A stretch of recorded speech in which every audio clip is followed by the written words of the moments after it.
What's up, guys? Matt Walton here, and this week I want to talk about just some different marketing strategies.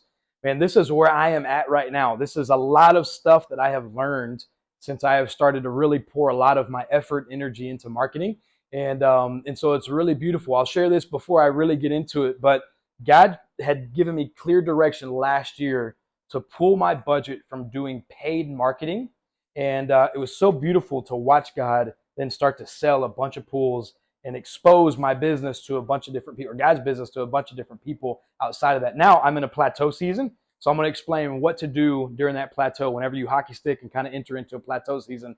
Totally normal.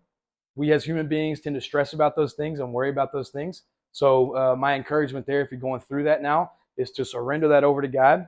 And when I say surrender, every time a thought comes into your mind that causes you to have anxiety or worry or fear or whatever it is, surrender that over to God. Ask God take that away from you. And I promise you, God's good to do just that. But your job in the very beginning is to do everything that you can do, and that's everything that you have learned. So my encouragement is to start to consume a bunch of content through books, videos, conferences, and implement the strategies that you learn. So you're going to be tracking different indicators, different KPIs, you're going to be tracking churn rates and open rates and all these different things.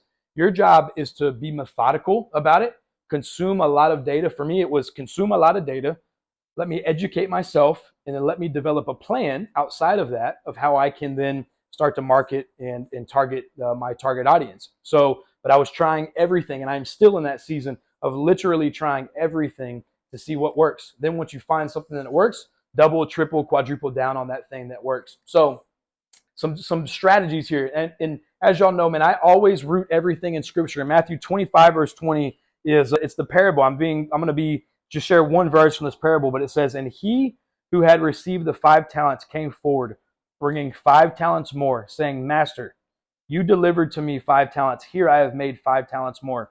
How can we do that within business? And this is one strategy of how you can be a good steward of what God's called you to do. So some things to be on the look for is paid versus organic. So there's paid ads versus organic. For me, that was cold calling. So, or just developing relationships through networking and all of that. But for me, where a lot of my business was coming from was not necessarily going to like a networking event here. It was more cold calling because I have a product that sells all across the country. So, or, if I'm talking to a client and they're like, hey, you need to talk to so-and-so, it's then calling that person. And I characterize that as cold calling. Pray through this. God was very clear with me not to do paid ads this year. And so I didn't. And I have not done paid ads this year. Done more organic, brought on a sales team to do cold calls. And so that is a big pursuit, is to do cold calls to where you can get the name out there. And then what happens with that, this is what I've heard. I have not lived this just yet, but it takes 1 year in order for those cold calls to really start coming to fruition. Then that becomes the main form and the main way that you're collecting your business is through those cold calls that you paved the ground to do that full year before then. I'm a few months into it right now, so I'll keep you guys updated on how that goes. And then here it's brand building. So figure out who you are, what your brand is, what you want your brand to look like, stand for, what you want for people to think of when they think of your brand, and start to build that brand. Start to get that story out there, paint that picture, and then watch how God honors that. For me, I want for everybody to know that this business is God's business. So as one example, this is not all that I do, but one example, when you go onto any of my social media posts, you'll see Christ is King, Kingdom Impact Over Income, something like that. That way, when people are scrolling, they know, man, that this business operates at a biblical standards. And some people like that, some people don't. But be obedient to what God's called you to do. Next thing is campaigns, man. I'm doing drip campaigns right now to where I use my CRM system. Basically, you're able to create templates that go out, schedule your emails to go out, develop a strategy. So say, okay, when I get a new lead that comes in, and they request for a quote, then I'm going to send them a quote. But now that I have their information, they're going to be a part of this 3-month nurture sequence where they're receiving emails every week or twice a week or once every 2 weeks or however that is for your business. And that's that nurture sequence to where they automatically, it's scheduled to go out. As soon as I get their information, they get put on that list, and then they start to receive these recurring emails, and that's referred to as a drip email campaign. And that can look a number of different ways. Try different things, study your market, learn your market, and do what works and double down on what works. Next thing is split testing on emails. So there's different ways. Some of the ways that I'm doing split testing right now is the subject heading on the email, keeping the body and the contents in the email the exact same, but changing the subject heading. On one of them, saying 5 words. On the next one, saying in case you missed this or urgent or something along those lines. The next thing is the times that you send them out. So I send out product all across the country. And so I have marketing campaigns that go out from the East Coast to the West Coast. And so there's about a 3-hour time difference. So schedule them to go out and play with the times that they go out. Pay attention to the data, how your open rates are, churn rates, and see what the best time is and double down on the best time that you find out. But that takes time. You're going to have to play with different times. You're going to have to literally Google different times and YouTube different times to send out marketing campaigns through email, and then just try them. And then in the next one, try it a little bit different time and repeat that process until you find something that works. And when you find something that works, double down on it. Next thing is the days. Sometimes it's like with my sales team, I would always tell them, let's not make calls on Monday and then Friday afternoon. So Tuesday through Friday morning was the best times to make phone calls.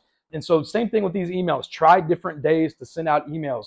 For me, I have had the best success sending out emails on Friday, which goes against a lot of what people say, but I have had the best success with emails that go out on Fridays. But try it. Try different days, different times, different subject headings, and double down on what works and pay attention to the different indicators that you're looking for. Next thing is the split testing on texting. I do emails and text campaigns that go out for all of my promotions. And some of the things I'm doing right now on the email or the texting is image versus no image. So when you get a text message, is there an image that pops up before you get to the body of the text, or is there no image? And try both ways. See which one has better open rates, or see how your call to action is clicked on more depending on how the text look. So when you go in, you're gonna change your call to action through your text as well. So on some of them, it's going to be book a call. On the others, it's going to direct them to the website to fill out the information. On another, it's going to direct them to the quote form on my website to where they submit for a quote form. On another one, it's going to go to a salesperson's calendar. So just think through that and what the call to action is. Play with how the body looks. Play with no image, different times that it goes out, and different days that it goes out. Man, and just watch it. Collect the data and double down on what works. Last little bit of piece on this. I have different campaigns for different types of leads. The 4 types of leads that I have is quote request, outbound, which is cold calling, inbound, which is they found my information on my website and submitted their information through my website, or existing contacts. So that's literally clients that I've built for. They receive different promotional items than the rest of them, and that same rule applies to all the different types of clients. I will continue to inform you guys on different things that I am learning. I'll let you know on things that work. I am in a season right now to where I'm doing this month. I have a promotion going. It's a group promotion to where if you buy 2 pools from me or 3 pools from me, you get this discount. 4 pools, you get discount. 5 pools, you get even a bigger discount. Next month, I'm going into no promotions whatsoever. I want to be able to be very intentional with each client that comes in, to where I can either be aggressive or whatever I'm able to do at that time, because I want to make sure that every single client knows that, and I want to work with them. I would love to work with them. And in order to do that, man, I'm going to try out. Let me be aggressive with each individual client and tailor each client's experience around being aggressive with whatever the promotion is at that time. So hopefully this helped you guys, man. We'd love to hear from you guys as well, what y'all are doing, what's working, what's not working, what you're tracking, what you're not tracking, and we'll talk to you soon. Thank you guys.